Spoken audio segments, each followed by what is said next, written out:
Well, bloody hell, welcome back to another episode of Music Club FM. This week I'm bringing you 12 tracks that I'm absolutely obsessed about. We are running low on new records for me to get excited about, but I have managed to pull this one together, so we're all good. It's as normal, straight into new music.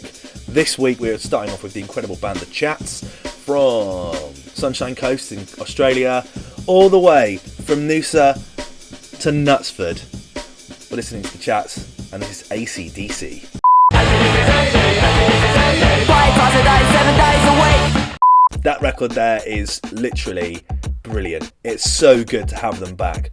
Love The Chats. Their debut album this year is absolutely one of my albums of the year. Seeing them at Reading and Leeds last year was a massive highlight, especially like they're from up the road from where I used to live in Brisbane. Really cool. Love them. Love their sound. Bogan Australian goodness. I love it. Next, we're moving into the newest record from the incredible Loyle Carner, who is just someone to just always get excited about. Loyle Carner is a genius. Really, really is. We don't have very many UK rappers. We have a lot of drill artists. We have a lot of grime MCs. We have a lot of like drum and bass MCs. We don't have many rappers. And Loyle Carner is someone who really breaks out of that. He doesn't necessarily just do rap. There's a bit of like poetry to it. He seems like a really lovely human being. This time he's back with new music produced by the incredible Madlib on a record which I just adore. This is the amazing Yesterday.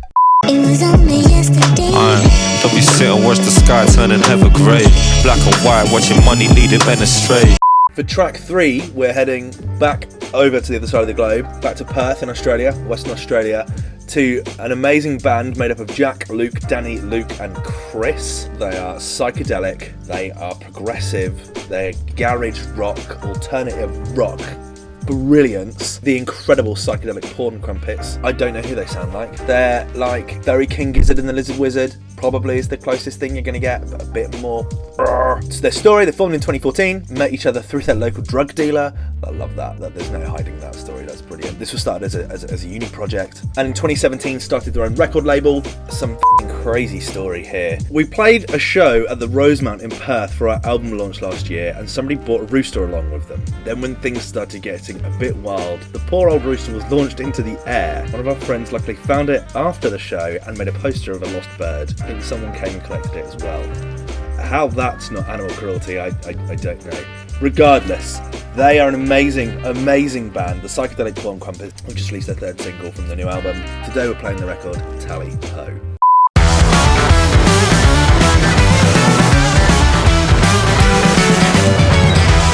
Next, we're moving on to a new artist for me, the incredible Connie Constance. She is from Watford, makes music described as indie, kind of dreamy pop. In a quote with The Enemy, she says, "Reflecting on my own identity is just an ongoing process." She says, as a result, her songs are rooted in an intense self-reflection, arming her with a powerful voice and clear-minded delivery that commands attention. I kind of get that. I think that she's brilliant. This record here is just so British and so rock and roll. I love it. This is Costa del Margate by Connie Constance. Next, we're looking at a new record from the Clockworks, a band which I interviewed previously on the show. They've just released a new single, Enough Is Never Enough. This is their 4th record, I think, that they've released. A very, very exciting new band from Galway. They're from Galway? I think they're from Galway. I just think they're great, and I loved having them and chatting to them on the show. The Future Is Not What It Was featured in a previous episode of Music Club FM. Today we're playing the newest record. I see big things from the Clockworks going forward. I would really like to see them play at Reading and Leeds next year, maybe on a small stage, like the really tiny little introducing stage maybe. I don't know if they're introducing band or if they're not, but anyway, their records are really fucking cool, and I really, really, really love this one. I love their sound, and I love to see where they're going. This is the amazing Enough Is Never Enough by the Clockworks. It was a Tuesday, and it was bleak. Okay, we're going to change it up a little bit now. We're heading over to America. We're listening to a new record by the incredible Ty Dolla $ign, an artist which I actually think is devilishly underrated as an artist. If you're a fan of Kanye West, if you're a fan of Post Malone, if you're a fan of Anderson .Paak, if you're a fan of any of those guys, Ty Dolla $ign is probably just as important to you as anyone else. He was responsible for writing a lot of T-Lot, The Life of Pablo, which is my favourite Kanye West record. His vocal is just amazing delivery. His use of auto-tune is very exciting. He worked on the incredible Nothing Like You by Kate Nada. Just an artist that I think is dramatically underrated. I love everything he touches. It turns to gold. This latest record of his is a monster. A collaboration with Kanye West and Anderson .Paak. It's called Track 6. It starts off in a very kind of Kanye Ty Dolla $ign collaboration sound, and then when Anderson .Paak comes in, he brings the drums, he brings the jazz. It steps up to a new level. This is my kind of weird. It's not a club banger, but it is a fucking beast. I absolutely adore it. This is the amazing Track 6 by Ty Dolla $ign featuring Kanye West and Anderson .Paak. I got a lot on my mind, things that I'm going through. Don't wanna talk to you, way too involved with you. Next, we're heading back to the UK. We're heading to Essex, or Kent, to listen to the new record by Larry Pink the Human. This time catching up and collaborating with Joe Talbot of Idols. A lovely collaboration, very different sound with both of them. Larry Pink the Human, we've loved on this show since its initial conception. This record, Wasted Days, is very different. Larry Pink the Human, is a collaboration from Laurie of Slaves, and this new record is just so different. I really can't wait to see what this develops into, because everything he's put out I've loved, or they've put out I've loved. And when they first kind of came out as a duo, they said they wanted to make music that was made for soundtracks rather than to be played live, and I hope that they just end up playing live because they're so good. This new record is just great. It doesn't sound like Joe Talbot either. That's what I like about it. It's so different. Enjoy this. This is Wasted Days by Larry Pink the Human featuring Joe Talbot of Idols. Wasted days in betweens, spent wondering. Next, we're heading over to LA to listen to the newest record by Rostam. Rostam, originally from Washington DC, is a member of Vampire Weekend. He's also probably your favourite songwriter without you knowing. He has collaborated with many people in the past. Clairo, he's collaborated with Lord, he's collaborated with Haim. He is just a very, very important artist, but has worked with loads of people in the past, like Kid Cudi, Charlie XCX, Diplo. The most famous one for me is Clairo, who was a big influence on that record last year. If records like Bags are records that you like, then Rostam is you through and through. I think this record feels like it could have slotted onto the last 1975 album perfectly. It has that kind of sexy sax, stripped back, loose beat thing. Whether he's been listening to them and is inspired or not, I don't know, but it would have worked really well, I think, in my opinion. This is just a lovely, lovely record, one that I really enjoy. This is Unfold You by Rostam. Spent the day in bed running through my head, coming up the stairs, I hear footsteps. We're going to switch up a little bit now. We're going to head into the clubs. New record here, Baklava. Oh my lord, what an incredible record. The record is Back to Then.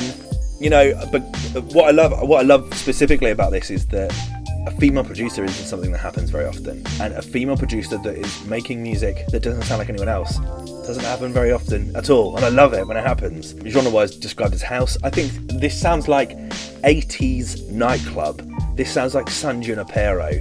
It's brilliant. Her vocal reminds me dramatically of people like Kalela, who I'm a massive fan of. I think she's amazing. This record, I just love the kind of old ravey beat to it. It's just a bit of me.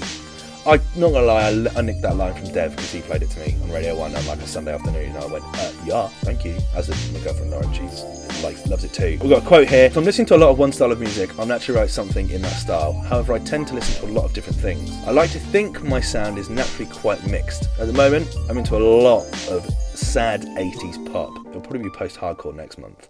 I mean, I'm okay with that. Whatever sound is coming out of and inspired by this, I'm excited to see what comes next from Baklava anyway. This is brilliant. This is the amazing Back to Then by Baklava. Back on the world, now I'm on the edge.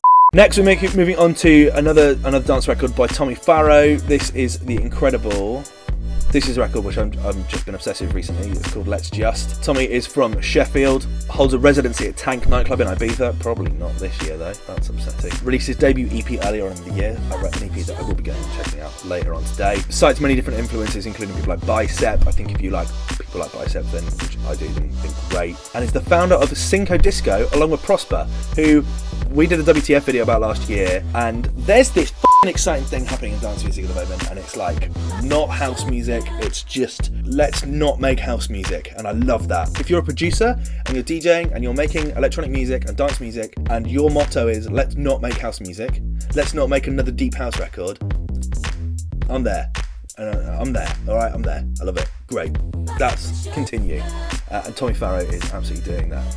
Enjoy this. This is Let's Just by Tommy Farrow.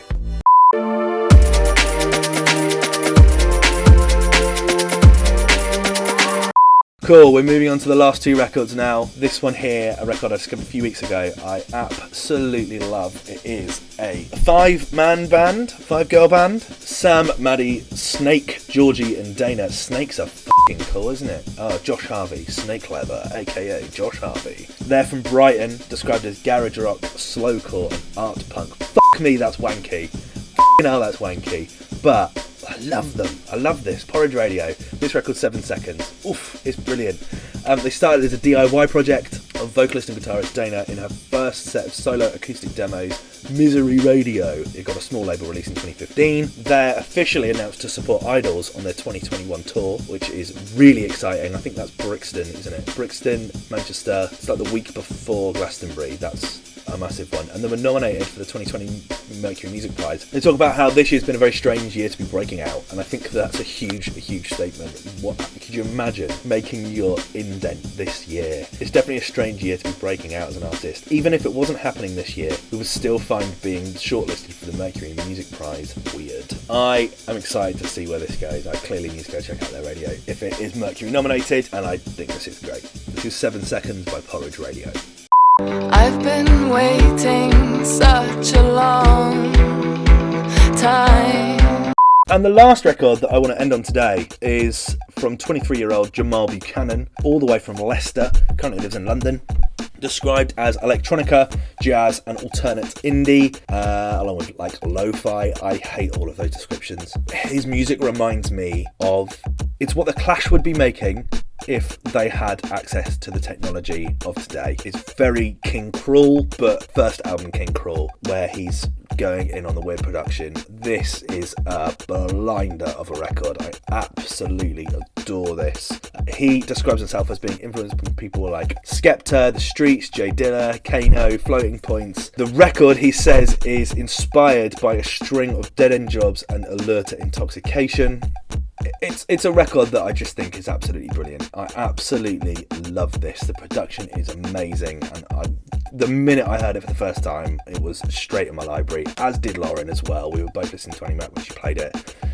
And just incredible. Cannot wait to see more from this guy. Thank you so much again for checking in this week. I'm trying to ramp up the video production. Will, my little brother, is helping me edit these, so thank you Will for helping with those. But we're also kind of we're doing new kind of things. I would love next week to do a Who We Want to Play Reading 2021 video. Let's play 15 records from artists that we like to see. If you can let me know who you want to see in like the description below, then we'll get you a shout out. I'd love to know what people are liking to see. Obviously, we all want to see Bring Me the Horizon at Reading. We all want to see Rage Against the Machine. Let's not do headliners. Let's do who we think might actually play and who we would like to see there. Comments in the comments section, please. And we'll play some great music. Until then, I'll leave you with the incredible Waved by Jamal B Cannon. Cheers. Bye. I just want to get with. Look what I've done.